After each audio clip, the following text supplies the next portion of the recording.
राजा रघुवंशी की माताजी हमारे साथ हैं, उनसे बातचीत करते हैं। अ, जिस तरह से जांच पड़ताल चल रही थी, आप भी लगातार ये मांग कर रहे थे कि इस पूरे मामले की सीबीआई जांच होनी चाहिए। हमने अपना बेटा खो दिया है, बहू के रूप में जो बेटी मिली है, उसे नहीं खोना चाहते। मगर आज जो चीज़ें सामने आई है, उसके बाद जो सांत्वनाएँ थी, ऐसा लगता है नफ़रत में तब्दील हो गई है। क्या सोच रहे हैं आप? क्या कहेंगे? बेटी होती तो मारती क्यों, मेरे छोरे को मरवाती क्यों, पहली बात तो मर्डर क्यों करवाती। और उसने मर्डर करवाया तो करवाया क्यों, मेरे को तो ये समझ नहीं आ रही कि सोनम ने राजा को क्यों मरवाया। अभी तो मेरे को यही समझ नहीं पड़ रही कि मेरे बच्चे ने क्या बिगाड़ा था।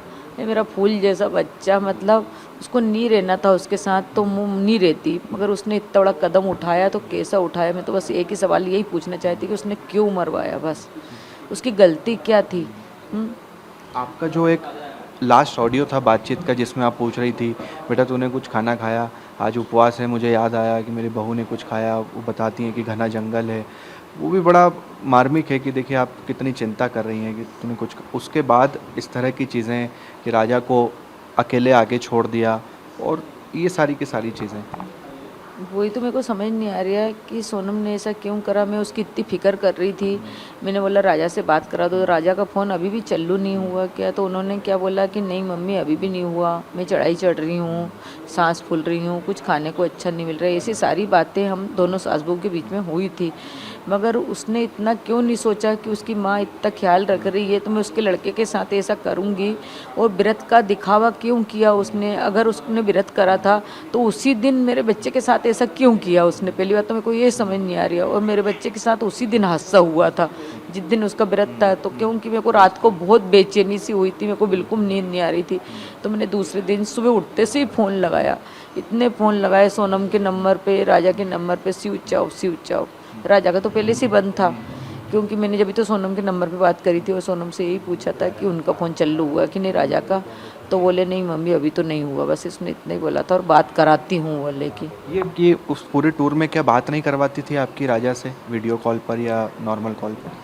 नहीं मैंने बोला नहीं था उससे पूरे टूर में। जहाँ जहाँ बोला था ना, वहाँ वहाँ राजा ने वीडियो कॉलिंग मैंने राजा से ही बोला था। उसी टाइम पे बोला था जिस दिन है ना ये हादसा हुआ ना, उसी दिन क्या पता क्यों मेरा मन में ऐसा लग रहा था कि राजा वीडियो कॉलिंग करके मेरे को दिखा दे बेटा कि वहाँ पे तुम कैसे हो, सेफ हो कि नहीं। अगर दिखाता तो मैं आज बताती ना कि आसपास कौन था। तो उसने ना वीडियो कॉलिंग करी, ना मैंने बोला बेटा कोई फ़ोटो हो तो भेज दो, तो वो भी नहीं भेजा। बोले मम्मी नेटवर्क की प्रॉब्लम है। वो हो सकता है सोनम का फ़ोन था इसलिए वो नहीं चाहता होगा कि मैं इसके फ़ोन से नहीं भेजूँ, मेरे फ़ोन से भेजूँगा, मेरा फ़ोन बंद है, चालू अच्छा, कर। ये रिश्ता आपका कैसे तय हुआ था? और क्या सोनम पर किसी तरह का कोई दबाव था कि वो किसी और से प्यार मोहब्बत करती है और उस पर दबाव में आकर शादी करवाई गई? नहीं नहीं, ऐसा कोई दबाव जैसा कुछ लग नहीं रहा था माहौल। रिश्ते तो रिश्ते जैसे ही तय हुआ था, जैसे अपने होते हैं वैसे ही हुआ था। वो हमारे यहाँ आए थे, हम उनके यहाँ गए थे, उनको जमा हमको जमा, इसके बाद में ही आगे हुई थी। फिर बच्चे बच्चे दोनों से पूछा था तुम दोनों को जम रहे नहीं जम रहे थे, दोनों ने बोल दिया कि जम गया। दोनों बिजनेसमैन थे, दोनों ने हाँ बोल दिया था। इसी कभी बात करा। ऐसी भी हुई कि राजा ने एक बार आपसे कहा कि ये कभी बात नहीं करती है, कम बात करती है, ज़्यादा मुझे रिस्पॉन्स नहीं करती है, ऐसी भी हाँ कोई राजा बात? ने बोला था मेरे को कि मम्मी वो मेरे को बात नहीं करती, मेरे को टाइम नहीं दे पाती है, तो वो शादी के बाद क्या टाइम देगी। तो मैंने बोला रुक मैं पूछती हूँ उससे कि कारण क्या है। फिर मैंने बोला कि राजा पसंद नहीं हो तो अभी बता दो, तुमको राजा को टाइम नहीं दे पाते हैं तो बोलती कि ऑफिस में बिजी रहती हूँ मैं इसलिए नहीं दे पाती, रात को जाके बात कर लूँगी। मैंने कि नहीं तुमको पहल होके इसको बात करना पड़ेगा, नहीं तो फिर है ना, नहीं करना हो तो बता दो। तो फिर उस दिन से वो राजा को होके फ़ोन लगाने लगी थी। हमने पूरी शादी के आपके वीडियो देखे, एक अलग ही माहौल है, एक अलग खुशी आप लोगों के चेहरे पर। राजा और सोनम के भी कोई इस बात की तो कल्पना ही नहीं कर सकता था कि सोनम इस तरह का कृत्य करेगी। कैसा बिहेवियर, कैसा व्यवहार था सोनम का आप लोगों के, आपके परिवार के साथ? व्यवहार अच्छा था। वो राजा और सोनम ऐसे खुश दिख रहे थे कि लग नहीं रही है कि सोनम ऐसा कर सकती है। तो सोनम को ऐसा करना था तो शादी के लिए मना कहना था ना, और शादी के लिए भी मना नहीं कहना था। तो अभी उसको हनीमून पर नहीं ले जाना था, उसला उसलू के लेके गई उसने, मतलब पटापटू के कैसे करके लेके गई वो। तो उसको नहीं लेके जाना था उसको, उसको मरवाना ही था। तो उसके घर में छोड़ देती ना, तू तेरे घर में मस्त, हमारा बेटा हमारे घर में नहीं आती, बहुत सी बहू नहीं आती है। और अगर आना था तो एक बार और आके एक आध दिन रह के चली जाती, मत आती कि उनके यहाँ मेरे को जमता नहीं, कुछ तो बोलती मतलब। मगर उसने गलत कदम क्यों उठाया, उठाया तो क्यों उठाया, मेरे को तो ये समझ नहीं आ रही। और उनके यहाँ भी उनकी मम्मी को पता होना चाहिए ना कि अपनी बेटी इस टाइप की है, तो उनको मालूम होना चाहिए ना। अच्छा, जो सोनम के भाई थे, जैसी सोनम मिली तो शुरुआत में वो कह रहे थे कि नहीं नहीं ऐसा कुछ नहीं है, सोनम का कोई लेना देना नहीं। मगर जैसे ही वो राज कुशवाहा नाम सुना उसके भाई ने, तुरंत वो भी बदल गए। उन्होंने कहा कि अब मैं कुछ नहीं कह सकता, राज कुशवाहा का नाम आया है तो फिर हो सकता है कि सोनम भी गुनहगार हो।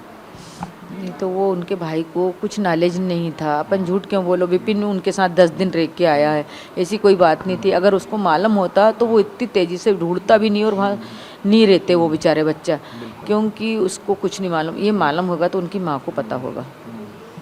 ये राज कुशवाहा का नाम आप लोगों ने कभी सुना था इससे हमने पहले? कभी नहीं सुना है, किसी के मुंह से नहीं सुना, आसपास वाले के मुंह से भी नहीं सुना। अगर हमको मालूम होता तो हम उस घर में रिश्ता कभी नहीं करते हैं। और हमको ये भी नहीं मालूम था कि सोनम इतनी सातिल निकलेगी तो मैं कभी उसको बहू नहीं बनाती। अब सोचो कि 4 लोग यहाँ से गए और किस तरह से पूरा कृत्य किया गया, उसके बाद गायब हो गए। सोनम उत्तर प्रदेश में, बाकी इंदौर में, कोई सागर से गिरफ्तार हुआ। वही तो नहीं समझ आ रही कि सोनम ने प्लानिंग करी तो कैसे प्लानिंग करी। ये लोग तो, उनको मालूम था ना कि हमारा बिजनेस यहाँ यहाँ चलता, सोनम कहाँ कहाँ अकेली जाती है, ये उनके घर वाले को मालूम था। जब मूवी देखने का बोला, जब तो उनने बहुत शक्ति दिखा दी कि हमारे यहाँ शक्ति है तो ऐसी शक्ति तुम्हारे यहाँ क्या, ऐसी परवरिश तुम्हारे बच्चे की मतलब है कि जो दूसरे के बच्चे को मार डाले, इतनी बड़ी सर वो हैगी क्या। ये वाकई में दिल दहला देने वाला है। एक चीज़ और आ रही थी कि जब हम राजा को, सोनम को ढूंढ रहे थे तो हम मेघालय पर भी, सरकार पर भी, पुलिस पर भी सवाल उठा रहे थे कि देखिए वहाँ कोई टूरिज्म के लिए जाता है, पर्यटक जाते हैं, उनके साथ ये घटना हो जाती है। इस पर आप कुछ कहना चाहेंगी? इस पे अपन को इसलिए शक गया था कि बच्चे उनके पास जेने वो गेवर एवर थे, तो इसलिए अपन को ऐसा लगा कि हो सकता वहाँ पे ऐसा होता होगा कि बच्चे को मारा जाएगा और लड़की को ले गए होंगे दूसरे देश में। अपन को ये नहीं पता था कि ये बहू अपन बना के लाए, तो अपन उस पर शक कैसा करेंगे। पहले तो ये आप ये बताओ। ये जेवर पूरे लेकर चली गई थी यहाँ से? नहीं नहीं, यहाँ से जो गई थी तो सारे जेवर पहन के उसके घर गई थी, जो विदाई करते ना, तो अपन ने उसको बिना के पूरे जेवर पहनाए थे। और ऊपर से है ना, वो कान में पहन के घर से नहीं आई थी, तो घर से बेसी निकाल के कान के दिए थे अपन ने उसकी मौसी के, कि कान के भी पहन के चले जाओ। बोले तुम पहन के नहीं आई, तो बोलती कि भैया लेके आ रहा है, तो उनका भाई लेके कोई कान के नहीं आए थे, तो वो भी हमने अलग से फिर से दिए उनको कान के भी। तो वो सारे पहन के गई थी, तो सारे तो कोई लेके गई नहीं होगी। वो एक मिनी मंगलसूत्र और एक ब्रेसलेट था उसके हाथ में डायमंड का, और 2 अंगूठी थी, बस यही था। और जो अपने घर की बिजासन थी वो उसने सूटकेस में रख गई, जबकि अपने घर की कुल देवी थी तो उसको 1.25 महीना तक उतारते नहीं अपन। रक्षा तो वही करती ना मेरे बच्चे की, तो रक्षा होगी तो कहाँ से होएगी, तो वो क्यों उतारी, वो क्यों उतारी? पहली बात तो मेरे को ये समझ नहीं आ रही है। माँ को समझानी चाहिए। बहुत सी लड़की जाती है टूरिस्ट पे घूमने के लिए, इतना इतना चूड़ा पहनती, जो स्वाग का चूड़ा था वो भी उसके हाथ में चूड़ा नहीं था, फोटो डली तो वो भी नहीं, वो तो लड़के जैसी घूम रही थी ना, मतलब उसमें तो लड़की वाली कोई बात ही नहीं दिख रही थी। ये पहली बार आपको ये सूचना मिली, कितनी बजे मिली और क्या मन में आया आप?